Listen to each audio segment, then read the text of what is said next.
بتانے نہ چاہتا ہوں، ہم فلسطین کے ساتھ تھے، ہم فلسطین کے ساتھ ہیں، ہم فلسطین کے ساتھ رہیں گے، اور یاد رکھو ہم اسرائیل کے خلاف تھے، ہم اسرائیل کے خلاف ہیں، ہم اسرائیل کے خلاف رہیں گے۔ آج میرے جمع ہونے کا،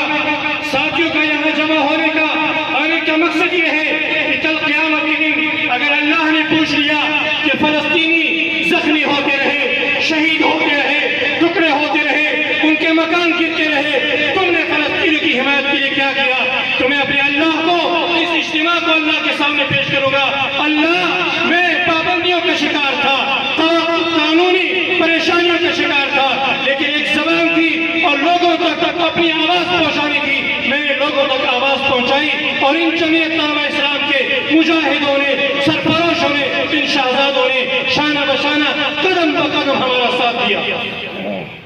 دوسری بات یہ ہے، میں بھی کہتا ہوں، میرے بڑے بھی کہتے ہیں، اکابر علماء بھی کہتے ہیں کہ اسرائیلی مصنوعات کا بائیکاٹ کرو،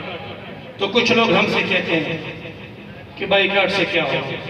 یہ کیا نیا تماشا تم نے شروع کر دیا ہے۔ تو یاد رکھو، نہ بائیکاٹ کی بات آج میں نے کی ہے، نہ میرے بڑے کر رہے ہیں، نہ میرے اکابر کر رہے ہیں، بلکہ آج سے 1400 سال پہلے جناب محمد الرسول اللہ صلی اللہ علیہ وسلم نے بائیکاٹ کیا ہے کہ جب یہود کے ساتھ جنگ ہوئی، یہود اور صحابہ کرام آمنے سامنے ہوئے، اور یہود کو جب لگا کہ صحابہ کرام ہمیں چھوڑنے والے